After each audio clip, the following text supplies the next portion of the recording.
Amém. Amém. Então, irmãos, que a proposta de hoje, então, é nós começarmos, né, rever a apostila do Jeff Pippinger, O Tempo do Fim, que estuda, então, Daniel capítulo 11, versos 40 e 45, que nós precisamos entender porque é para a nossa época. Então, aqui é a capa da apostila, né? Essa apostila está disponível para download e pesquisa na internet também, né, pelo site da avozdesion.org. Então, o primeiro capítulo dessa apostila fala sobre o testemunho de 2 rios. E nós vamos, então, começar, então, por esse capítulo. Jeff, ele coloca como proposições, antes de iniciar o estudo sobre o capítulo 11, versos 40 e 45, faz essa introdução dos 2 rios, e que algumas coisas a gente já deve saber de antemão para o estudo. Então, tem coisas que não vão ser explicadas, que tem que ser estudadas à parte. A primeira, por exemplo, somos a última geração do povo de Deus. Então, essa é uma premissa que a gente tem. E aí, a importância de estar estudando, porque já que a gente é a última geração, nós precisamos estudar. Mas da onde veio isso? Aí tem que, depois, quem quiser, né, também tem vídeo e estudo sobre isso. Eu vou colocar, então, algumas premissas ali no quadro para poder entender, que não vai ser explicado, mas que é importante. Assim. Primeiro somos a 4ª geração.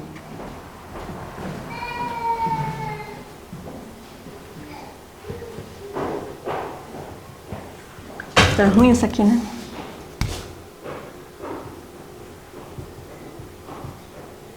Para aprofundar, né? Vamos botar assim.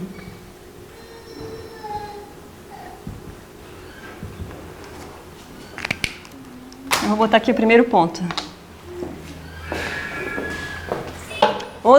Os eventos finais já começaram, e aí a gente vai ver pelo Espírito de Profecia em paralelo com a nossa história, e a gente vai ver um pouquinho do cenário que está assim hoje. Os versículos do livrinho de Daniel foram desenhados por Deus para ser um catalisador que trará o último reavivamento. Nós somos essa geração, precisamos ver como era lá na época, já que a gente sabe que os movimentos, através dos movimentos reformatórios, que as histórias se repetem e que a gente vai passar por experiências parecidas com os pioneiros, a gente sabe que eles, com o estudo da profecia, eles tiveram um grande reavivamento e um grande estudo que foi um catalisador mesmo por conta de profecias. Isso também a gente tem que procurar para a nossa época. E a sequência dos eventos, diz a irmã White, que serão rápidos. Então, por isso que a gente também precisa. Então, são o porquê da importância desse estudo. Será, então, que o período de tempo associado com os movimentos finais de Daniel 11 já chegou? Vamos ver, então, agora com a citação de Espírito de Profecia, foram colocados em vários slides porque ela é longa. Então, e também ajuda para a gente poder ver com mais foco cada parte, né? Eu vou lendo, então, acho que é melhor ir lendo, né? Vivemos no tempo do fim. Os sinais dos tempos a cumprirem-se rapidamente declaram que a vinda de Cristo está próxima, às portas. Os dias em que vivemos são solenes e importantes. O Espírito de Deus está gradual, mas seguramente sendo retirado da terra. Pragas e juízos estão já caindo sobre os desprezadores da graça de Deus. As calamidades em terra e mar, as condições sociais agitadas, os rumores de guerras são portentosos, prenunciam a proximidade de acontecimentos de maior importância. As forças do mal estão se arregimentando e se consolidando. Elas estão a robustecer-se para a última grande crise. Grandes mudanças estão prestes a operar-se no mundo e os acontecimentos finais serão rápidos. Então, foi o que a gente afirmou antes. Então, Ellen White diz, né, que vai ser rápido. E depois a gente vai falar um pouquinho sobre essas forças do mal que estão se arregimentando. De que forma? As condições do mundo mostram que estão iminentes tempos angustiosos. Os jornais diários estão repletos de indícios de um terrível conflito em futuro próximo. Roubos ousados são ocorrência frequente. As greves são comuns. Cometem-se por toda parte furtos e assassínios. Homens possuídos de demônios tiram a vida a homens, mulheres e crianças. Os homens amam a imoralidade acima de tudo e campeia por toda parte toda espécie de mal. É tudo que está acontecendo hoje, né? Acho que a gente nem precisa ficar comentando muito, né? Porque é isso.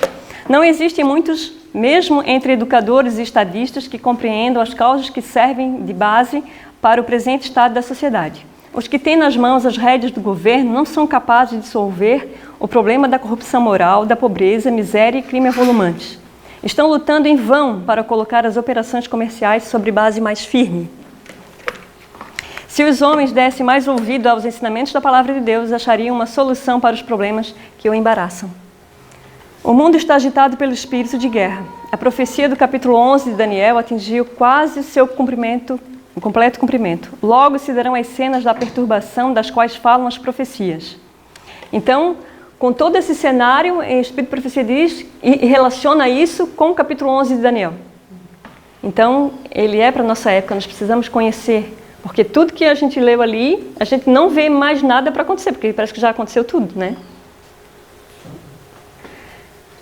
Vamos ver então agora um pouquinho sobre essas agências do mal, que vão se combinar em 3 aspectos. Aí eu convido os irmãos a abrirem as Bíblias em Apocalipse capítulo 13. Não está aqui na apostila, mas a gente vai falar um pouquinho.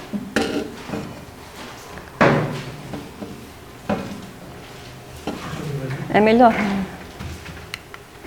Apocalipse 13, de 15 a 17. E foi-lhe dado comunicar fôlego à imagem da besta, para que não só a imagem falasse, como ainda fizesse morrer quantos não adorassem a imagem da besta.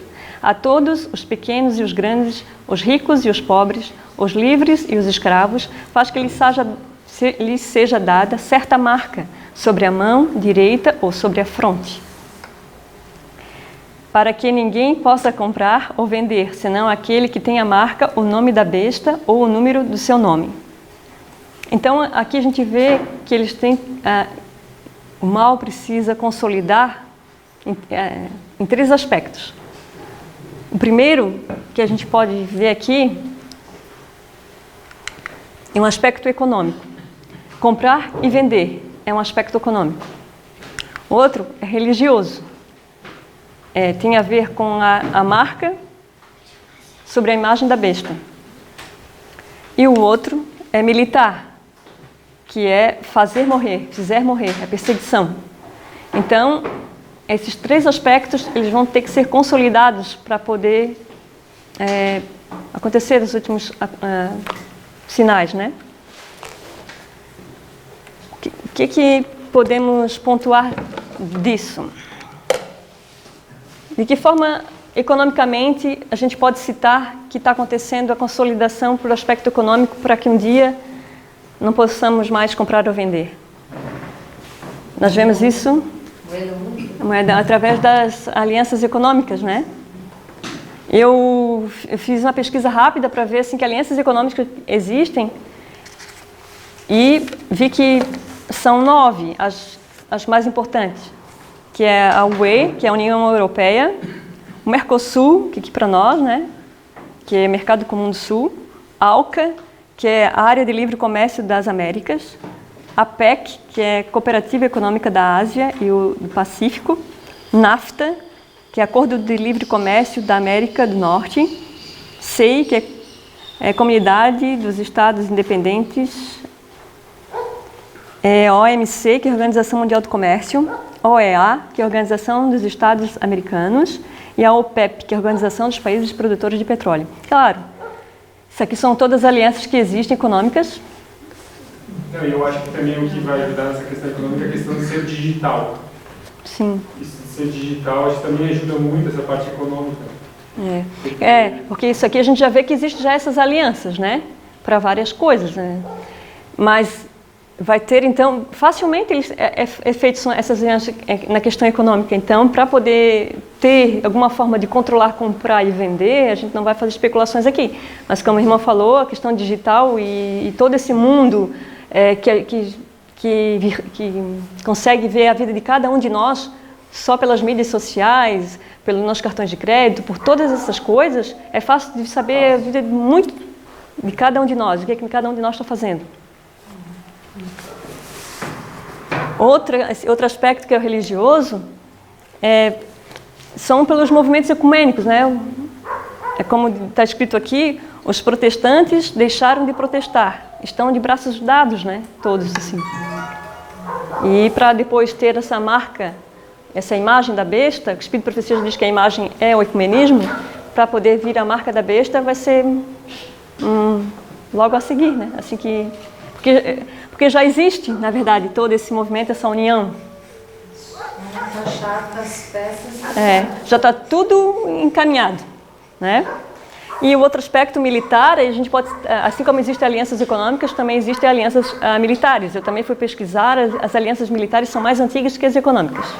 Eu estive olhando, existe por exemplo, a Guerra do Peloponeso, lá antes de Cristo, já diz que existia acordos militares. Aí depois eu vi que o Tratado de Tordesilhas aqui, que a gente viveu, né, no nosso país, então também teve por trás um tratado militar. Acho que foi entre a Espanha e Portugal. Mas assim, tratados militares que é mais importante para nós hoje, a gente vê que é a ONU, né?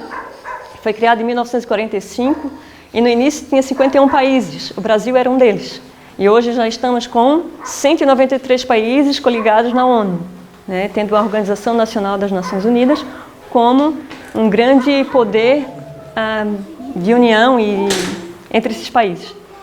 Tem outro também que é bem interessante, que é a OTAN, que é a Organização do Tratado do Atlântico Norte, que são compostos por 29 países, desde 1949, até acho que botei a figurinha aqui, que esses aqui é o da OTAN.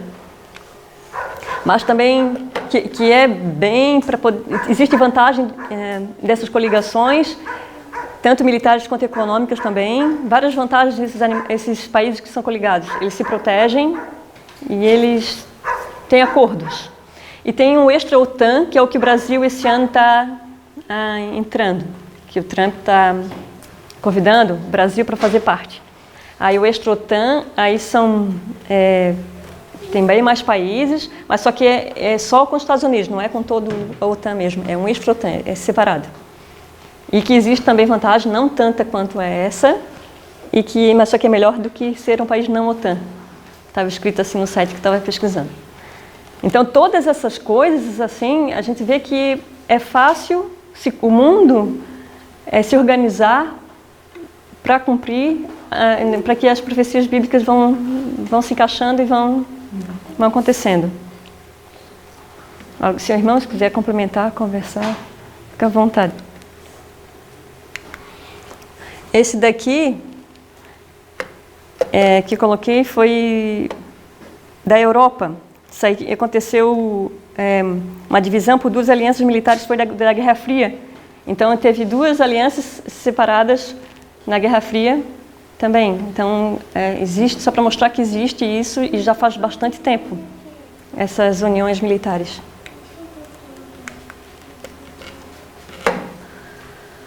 Vamos ler então agora essa parte aqui, depois de ver esse cenário, temos essa citação de Testemunho Celeste, volume 3, que diz assim: é impossível dar qualquer ideia da experiência do povo de Deus que estará vivo sobre a terra quando a glória celestial e a repetição das perseguições do passado se juntarem. Então aqui a gente vê duas situações, parecem conflitantes, mas uma é a glória celestial e a outra a repetição das perseguições. São duas realidades que o povo de Deus vai estar vivendo sobre a terra nos últimos dias. A glória celestial, por que a glória celestial? Porque nós vamos estar, se Deus quiser, né, nesse caminho da mensagem e compreendendo e recebendo Apocalipse 18, né, o anjo do Apocalipse 18, essa mensagem gloriosa de Deus. E ao mesmo tempo nós vamos estar depois sendo perseguidos. Então, repetição das perseguições, né? Observem, né? Novamente, nos levando a lembrar dos movimentos reformatórios. Eu acho que é bom botar isso também no quadro, né? Porque é importante também conhecer sobre os movimentos reformatórios, para poder compreender bem esses assuntos aqui, né?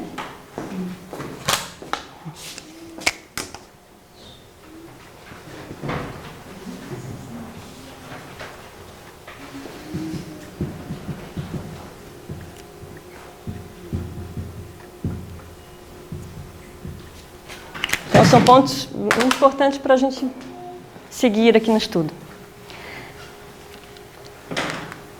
Agora vamos para outra. Então, aqui só para fixar bem essas duas coisas: glória celestial, repetição das perseguições. Porque isso a gente vai ver que tem a ver com o testemunho dos 2 rios, que é o nosso tema de estudo de hoje. A luz que Daniel recebeu de Deus foi dada especialmente para estes últimos dias. As visões que ele viu às margens do Ulai e do Idequel, os grandes rios de Sinear, estão agora em processo de cumprimento e logo ocorrerão todos os acontecimentos preditos. Então, o que aconteceu às margens do rio Ulai e o que aconteceu às margens do Idequel? Nós vamos ver. Então, sobre glória celestial e perseguição. Então, nós vamos tentar fazer esse paralelo entre a glória celestial e o Ulai e as perseguições, a repetição das perseguições e o rio Idequel.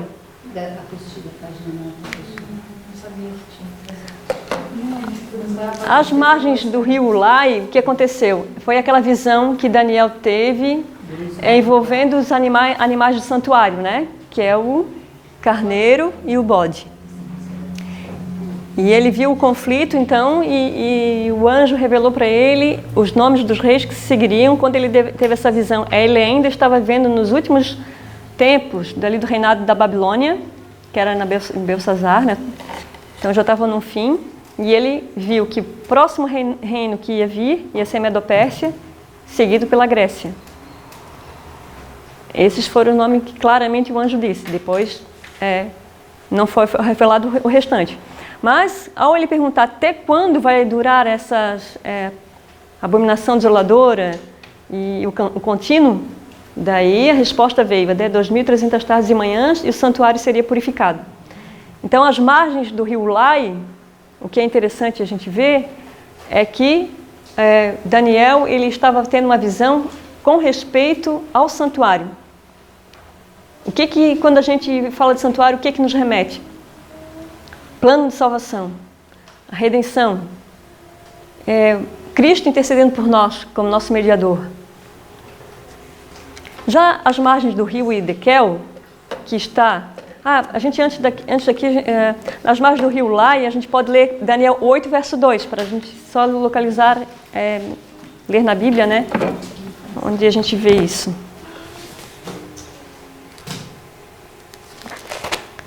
Daniel 8,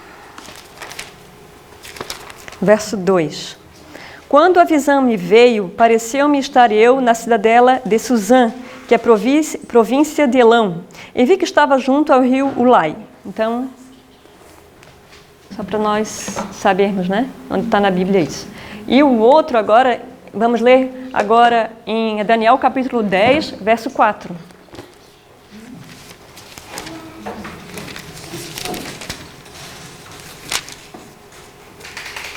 No dia 24 do primeiro mês, estando eu à borda do grande rio Tigre. O Tigre e Idequel, algumas traduções diz Tigre, outras de Idequel, é o mesmo rio, tá? E então, nas margens do rio Idequel, novamente, Daniel tem uma visão que repete e amplia a que ele teve anteriormente, que foi sobre o santuário, né, os animais do santuário, que foi aquela visão também que ele teve, que é dos 4 animais, aquelas bestas, e também repete e amplia o que o próprio rei Nabucodonosor sonhou com aquela estátua, certo? Só que agora com uma nova configuração. De uma estátua passou para 4 bestas, depois passou para os animais do santuário, e agora uma outra configuração para contar a mesma história de forma repetida e ampliada, que é o rei do norte e o rei do sul. Como é que ia, as guerras que haveriam, né? E o que é mais interessante para nós no capítulo... E essa visão começa do capítulo 10 de Daniel, vai até o final do 12. O que é mais interessante para a gente é a parte que nos cabe... Toda a visão é importante, mas a parte que nos cabe, que é mais interessante, é os versos de 40 a 45. Aqui eu tenho uma figura sobre um mapa da região. Esse mapa que eu peguei, que é da Babilônia na época antiga. E temos aqui o rio Eufrates, que é um dos principais rios da Babilônia. E paralelo ocorre, porque eles nascem bem perto um do outro, o nascente deles são bem próximos, e eles correm praticamente paralelos, assim, e depois se juntam e desaguam lá no Golfo Pérsico. A visão que Daniel teve à margem do rio Ulai não foi em Eufrates, como algumas pessoas dizem, né? Foi aqui na cidadela de Suzã, que pertence ao Elão. Elão, algumas traduções diferentes, né?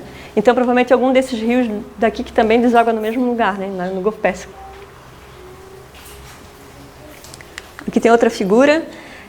Eu li, não estudei profundamente isso, mas que o Golfo Pérsico antes ele inundava um pouquinho mais dessa região. E com o passar do tempo ele recuou. Então antes os rios eles desaguavam diretamente no Golfo Pérsico, mas depois eles começaram a se unir no Eufrates e do Eufrates ir para lá. Hoje essa região é a do Iraque e o Irã, né? Aqui foi onde Daniel teve as visões, né? O atual Irã e Iraque. Então, o rio Ulai, ele cumpria o seu propósito de banhar toda aquela região e desaguar no Golfo Pérsico. O rio Idequel, o rio Tigre e o rio Eufrates também, todos esses rios, eles cumpriam também esse propósito. Então, assim também vai ser as profecias, vão cumprir o seu propósito até o fim, até chegarem ao seu destino.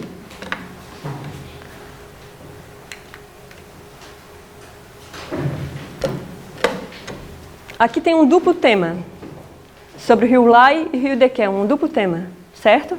Um fala sobre a glória que representada por Deus através do santuário e de todo o plano da salvação, e o rio Tigre com a questão da perseguição, porque a gente vai ver que o principal personagem ali vai ser o rei do norte perseguindo os cristãos, né? Isso também está em consonância com o capítulo 14 de Apocalipse, com as 3 mensagens angélicas, né? Porque também lá a gente vai ver uma questão de juízo, de perseguição, né?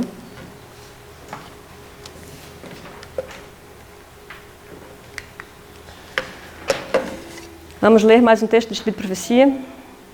Quem vos descreverá as lamentações que se levantarão quando, na linha divisória que separa tempo e eternidade, o justo juiz erguer a voz e declarar: é tarde demais. Por muito tempo estiveram abertos os amplos portais do céu, e os mensageiros celestes convidaram e rogaram: quem quiser, tome de graça da água da vida. Se hoje ouvides a sua voz, não endureçais o coração. Mas, afinal, saiu o decreto: quem é injusto, faça injustiça ainda. E quem está sujo, suje-se ainda. E quem é justo, faça justiça ainda. E quem é santo, seja santificado ainda. O santuário é o plano da salvação e tudo que está relacionado. O rei do norte é a perseguição aos cristãos.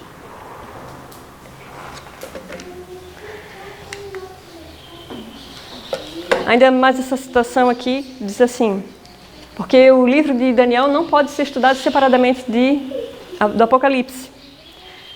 No Apocalipse, todos os livros da Bíblia se encontram e se cumprem. Ali está o complemento do livro de Daniel. Um é uma profecia, o outro uma revelação. O livro que foi selado não é o Apocalipse, mas a porção da profecia de Daniel relata aos últimos dias. O anjo ordenou: e tu, Daniel, fecha essas palavras e sela este livro até ao fim do tempo. Será que lá no livro do Apocalipse, então, também fala de algum rio? Que a gente possa fazer um paralelo com os rios de Daniel? Tem várias partes que falam sobre rio, mas que diz nomes, são 2. E nós vamos ver.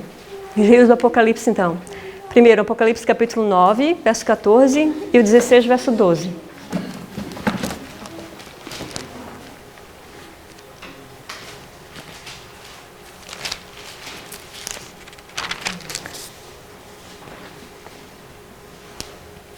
Dizendo ao 6º anjo, o mesmo que tem a trombeta: solta os 4 anjos que se encontram atados junto ao grande rio Eufrates.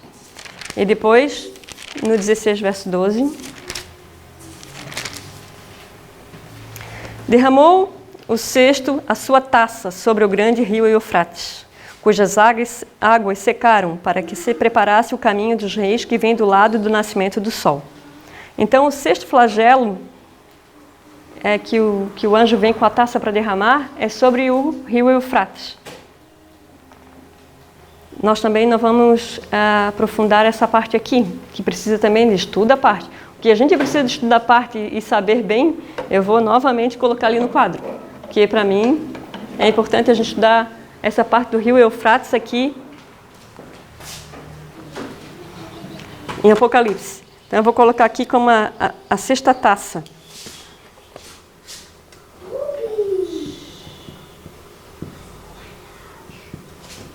Aqui no Apocalipse.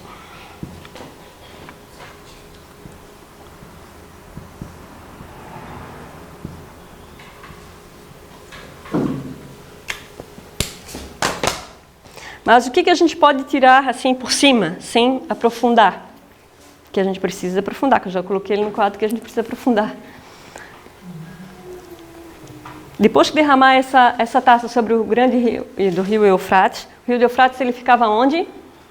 Na Babilônia, certo?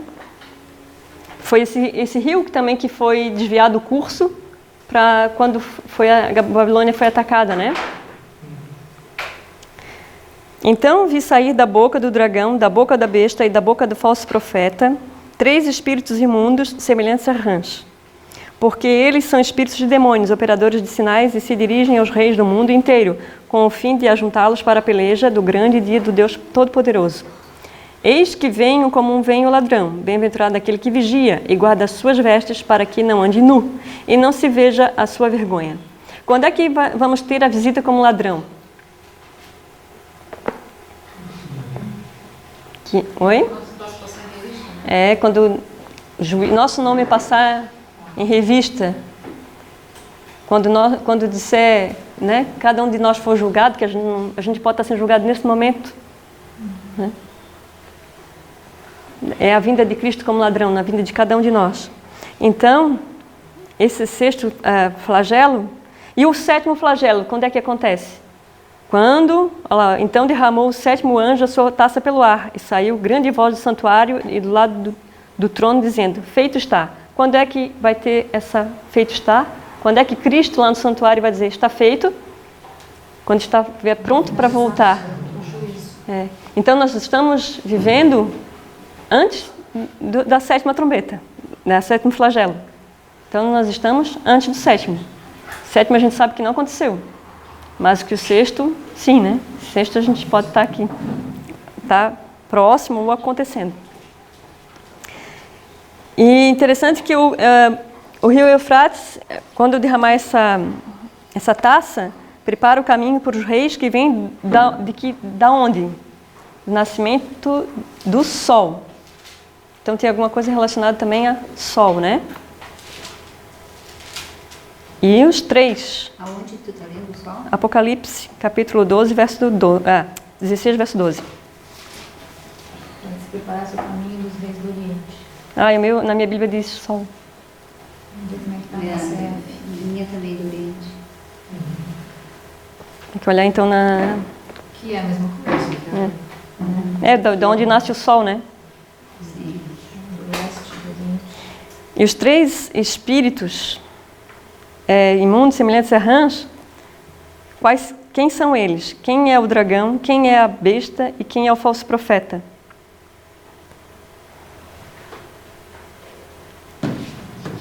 Isso a gente sabe por estudos que é o espiritismo, o catolicismo e o protestantismo. Ou poder político, poder religioso.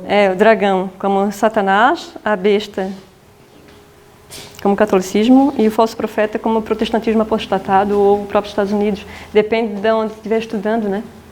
E é isso aqui a gente precisa também, por isso que está ali, que a gente precisa aprofundar e estudar essa parte, porque precisamos conhecer bem essa sexta taça, né?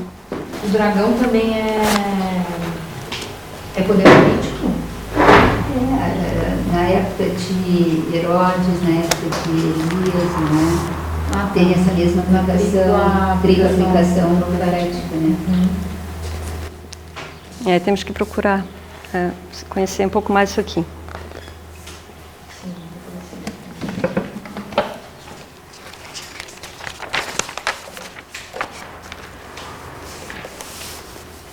E o outro rio que tem aqui no Apocalipse, capítulo 22, verso 1.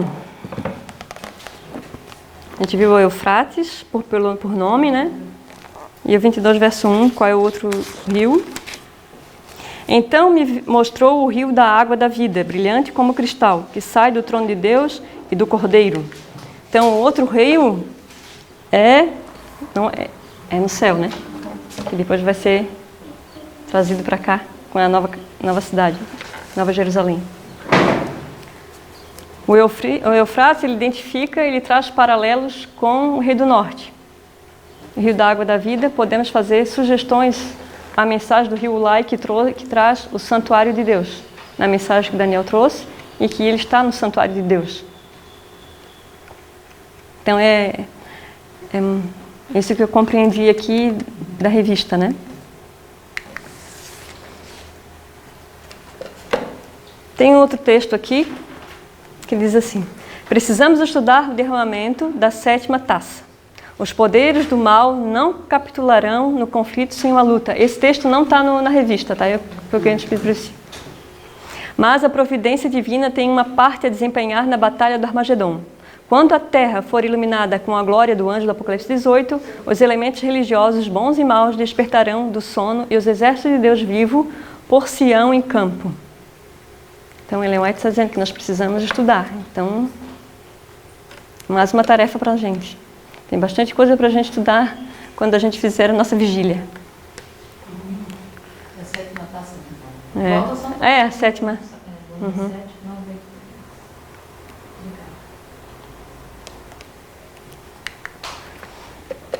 Quando os livros de Daniel e Apocalipse forem bem compreendidos, terão os crentes uma experiência religiosa inteiramente diferente.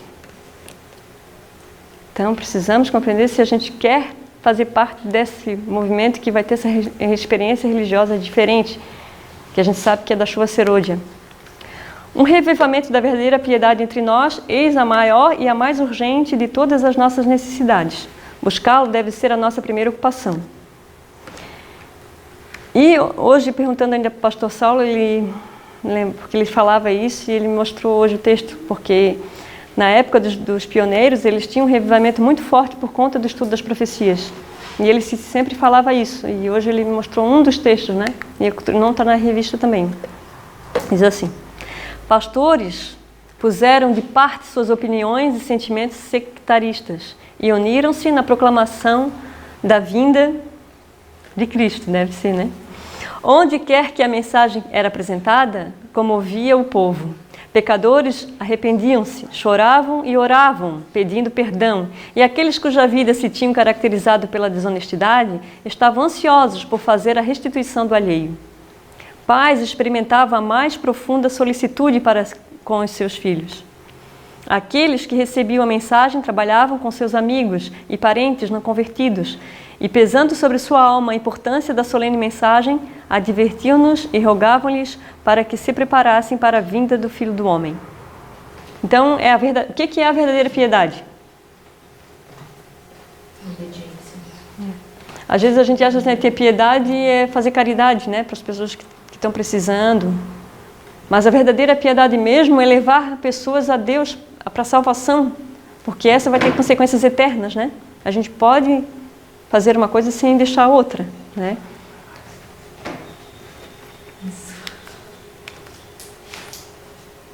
A gente pode fazer uma coisa e sem deixar a outra. Ou seja, não deixar de fazer caridade, mas a maior caridade que nós vamos fazer é levar outros a esse caminho, a essa verdade. E assim eles faziam na época dos mileritas. Tratava-se de muita dureza de coração quando se não rendiam a tão grande peso de evidências apresentadas pelas sinceras advertências. Esta obra purificadora da alma retirou-se às afeições das coisas terrenas, levando-as a uma consagração nunca antes experimentada. E leva à consagração. Então, a experiência do estudo da profecia leva à verdadeira piedade, leva à consagração, a querer ser melhor, a querer andar com Deus, né? E isso é o reavivamento também. Aí agora está aqui na apostila. O livro que foi selado não foi o do Apocalipse, mas aquela parte da profecia de Daniel que se referia aos últimos dias. Diz a Escritura: Tu, porém, Daniel, encerra as palavras e sela o livro, até o tempo do fim. Muitos o esquadrinharão e o saber multiplicará. Quando o livro for aberto, foi feita a proclamação: já não haverá demora. Que é interessante que ele diz que serão rápidos os movimentos, né? Últimos. O livro de Daniel está agora aberto e a revelação feita por Cristo a João deve vir a todos os habitantes da terra. Pelo acréscimo do conhecimento, deve ser preparado um povo para subsistir nos derradeiros dias. Está aí mensagem escolhida, volume 2, 105. Qual é a multiplicação do saber, então, que nos prepara para resistir? Na mensagem do primeiro anjo, os homens são chamados a adorar a Deus como nosso Criador, que fez o mundo e tudo quanto neles há. Eles têm rendido homenagem a uma instituição do papado, anulando a lei de Jeová. Mas deve haver um aumento do conhecimento nesse assunto. E aqui diz também: as cenas relacionadas com a obra do homem do pecado são os últimos aspectos claramente revelados na história terrestre. Que tem a ver, então, novamente, com a visão do rio Edequel, né? Do rei do norte. E o conhecimento, então, que prepara o povo de Deus para resistir ao conhecimento referente a esses versos que são referentes ao Rei do Norte e ao falso sábado. Vamos ler agora Daniel, então, que a gente está lendo, falando, se referindo tanto, né? Daniel capítulo 11, verso 40 a 45 e o verso 1 do capítulo 12.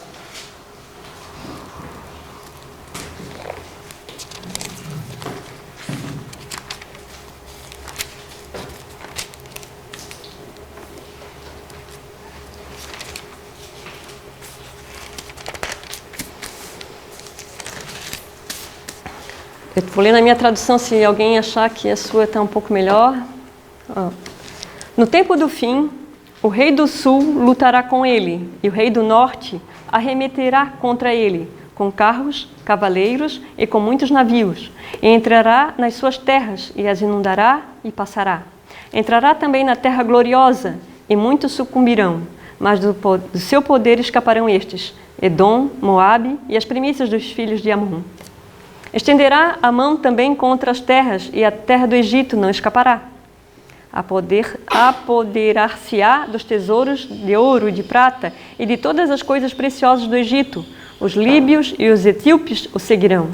Mas pelos rumores do Oriente e do Norte será perturbado e sairá com grande furor, para destruir e exterminar a muitos. Armará as suas tendas palacianas entre os mares contra o glorioso Monte Santo, mas chegará ao seu fim e não haverá quem o socorra. Nesse tempo se levantará Miguel, o grande príncipe, o defensor dos filhos do seu povo, e haverá tempo de angústia como nunca houve, desde que houve nação até aquele tempo. Mas naquele tempo será salvo o teu povo, todo aquele que for achado inscrito no livro. O tema, então, do estudo dessa revista são esses versos, que é para nos preparar, então, nos trazer esse revivamento que precisamos e essa verdadeira piedade. Mas Satanás, isso aqui é muito interessante, irmãos, porque Satanás sempre vai dizer que ainda tem tempo, não é tanto assim, não está tão perto, dá tempo ainda para se preparar mais para frente. Vocês estão falando, não é como vocês estão dizendo, né? A gente vai escutar essas coisas. Aqui o Espírito de Profecia nos dá esse alerta. Satanás lisonjeava a alguns através de seus servos escolhidos, assim como ele lisonjeou a Eva no Éden. Certamente não morrereis. E disse-lhes que haveria um tempo para o arrependimento, um tempo de graça, quando o impuro se poderia tornar limpo. Os colaboradores de Satanás e os seus anjos maus projetam a luz para uma época futura, ensinando que há um tempo de graça depois da advertência de Cristo, o qual engana o poder e o conduz ao professo cristão de coração endurecido, propenso para a segurança carnal. Ele é descuidado e indiferente e caminha tropeçando através das horas do seu tempo de graça. Faz com que a luz esteja à distância, ainda no futuro, onde tudo são trevas e trevas completas. Miguel levanta-se. Em vez de misericórdia, um enganado pecador sente a ira sem mistura de misericórdia e desperta demasiado tarde desse fatal engano. Este plano foi engendrado por Satanás e é levado a cabo por ministros que convertem a verdade de Deus numa mentira. Ontem, o meu esposo ainda perguntou: tu acha que a sacudidura já começou? Olha, sim, eu acho que é porque eu já me sinto sacudida. Eu já sinto que eu já tenho que tomar escolha para onde é que eu estou indo. Então, eu estou sendo sacudida. Não tem mais como ficar assim, uma vida mais ou menos, né? A gente tem que se definir. E Satanás vai sempre dizer, vai colocar coisas na nossa vida para que a gente não veja isso. Para que a gente ache que ainda tem um tempo de graça à frente. Que a gente se iluda com as coisas daqui, né? Mas é tempo de a gente estudar esses versos, né? E essa revista foi escrita há bastante tempo. Foi escrita aqui, eu venho aqui em 1995, em inglês. Não sei se foi até antes disso, mas foi publicado aqui desde 1995. Nós estamos já em 2019, já faz bastante tempo. Que vem esse alerta, Espírito de Profecia também, já nos dá alerta há quanto tempo?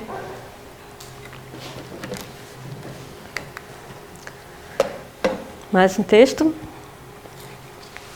Tudo quanto Deus especificou que havia de cumprir-se na história profética no passado, cumpriu-se. E tudo quanto está ainda por vir, virá por sua ordem. Daniel, o profeta de Deus, está em seu lugar. João está em seu lugar. No Apocalipse, o leão da tribo de Judá abriu aos estudiosos da profecia o livro de Daniel. E assim, Daniel se erguerá em seu lugar. Dá o seu testemunho aquilo que o Senhor lhe revelou, em visão dos grandes e solenes acontecimentos que precisamos conhecer ao nos encontrarmos no próprio limiar do seu cumprimento. E Daniel é um livro aberto hoje, não é mais fechado. Já começou a ser aberto lá na época da irmã White. E cada vez mais esse conhecimento só vem crescendo. E cabe-nos agora a nós a conhecer e estudar mais e compreender, porque é para nós, né? E eu vejo como ainda somos lentos, porque eu leio muitas vezes o Apocalipse, como a gente leu ali, e não consigo dizer com certeza ainda, é isso, isso, isso. Porque precisamos estudar muito mais. Quer falar, irmã? Não, ele foi aberto, mas aí depois de um determinado tempo, quando a igreja começou a entrar na apostasia, depois de 1863, ele foi fechado, né? Uhum. E depois ele foi aberto novamente no nosso tempo do fim, em 1989. Então ele tem sido aberto e fechado. Agora ele está aberto e vai permanecer aberto. Mas na época dos mileritas ele foi aberto, depois fechou e aí abriu novamente, né? Uhum. Mais um texto. Esse aqui eu achei interessante, não está aqui na apostila. Essa é uma citação que está no livro Grande Conflito, que Ellen White cita de um pastor, reverendo José Wolff, que eu achei interessante, coloquei aqui para nós lermos. Wolff cria na próxima vinda do Senhor. A sua interpretação dos períodos proféticos colocava o grande acontecimento em muito poucos anos de diferença do tempo indicado por Miller. Então era outro estudioso, embora não tenha chegado nas mesmas datas, mas era outro estudioso também. Aos que insistiam nesta passagem, daquele dia e hora ninguém sabe, que os homens nada devem saber em relação à proximidade do advento, Wolff replicava: disse nosso Senhor que aquele dia e hora nunca deveríamos ser conhecidos? Não nos deu ele sinais dos tempos, a fim de que possamos, ao menos, saber a aproximação da sua vinda, como alguém sabe a proximidade do verão pelo brotar das folhas da figueira? Não deveríamos jamais conhecer esse tempo, quando Jesus mesmo nos exorta, não somente a ler o profeta Daniel, mas a compreendê-lo? Então, a questão que ela está colocando aqui, para a gente ver, não é a data em si que ele colocou ali, né? Que nem era a mesma.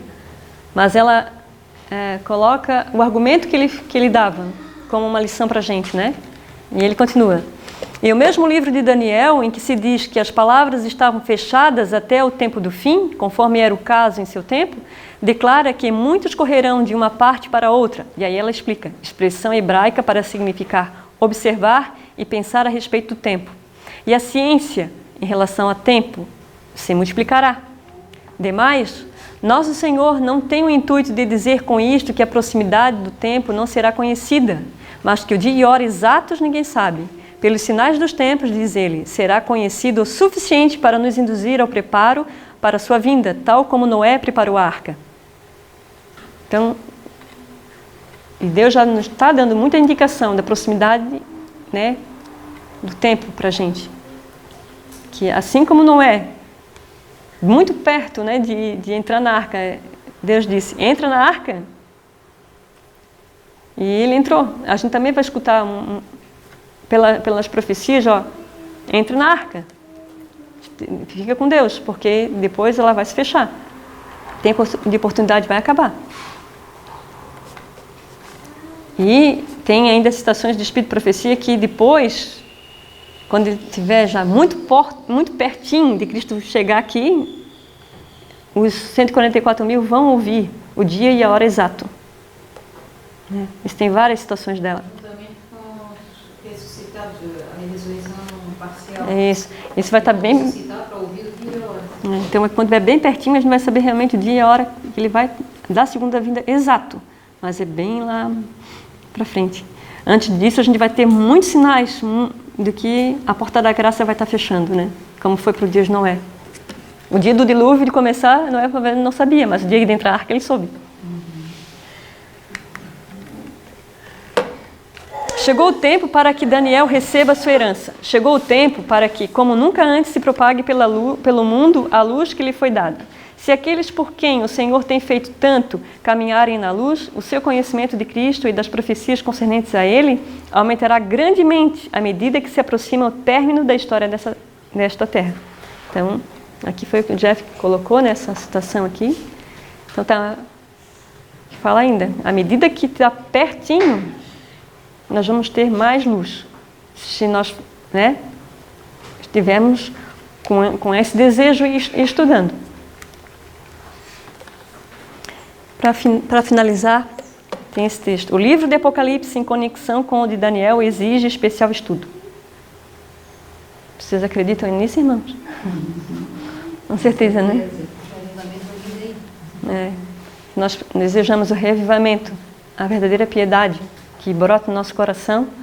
E ainda ali essa semana, o que alguém colocou no grupo, que se a gente deseja fé, nós temos que buscar mais conhecimento. Quanto mais conhecimento, mais fé. E eu preciso de mais fé. Eu preciso então de mais conhecimento para poder estar de pé, né? Quando Cristo estiver para nos buscar. Amém? Amém. Alguém quer fazer mais alguma complementação? Então, nesse momento, vamos ter uma palavra de oração. Santo e amoroso Pai, santificado seja o vosso nome. Amém. Senhor Deus, grandioso Pai, te agradecemos, Senhor Deus, pelo estudo dessa tarde. Nos ajude, Senhor, a compreender tantas coisas que ainda nos faltam. Ajuda-nos, Senhor, que Teu Santo Espírito não nos dê sossego, Senhor, enquanto a gente não compreender e não nos preparar como devemos, Senhor, para a Tua vinda. Amém. Teu Santo Espírito, Senhor, todo dia, a cada momento, nos lembre, Senhor, do cenário que estamos vivendo e da proximidade do tempo. Amém. Te pedimos, Senhor Deus, perdão pelos nossos pecados. Te pedimos, Senhor, porque somos indignas criaturas e totalmente dependentes de Ti. E que Tu seja, Senhor, com cada um que procura andar nos Teus caminhos. Os sinceros, Senhor, que desejam estar contigo, cada um deles possa encontrar, Senhor, as respostas que precisam. Ajuda-nos, Senhor, é o que Te pedimos, no doce nome de Jesus. Amém. Amém.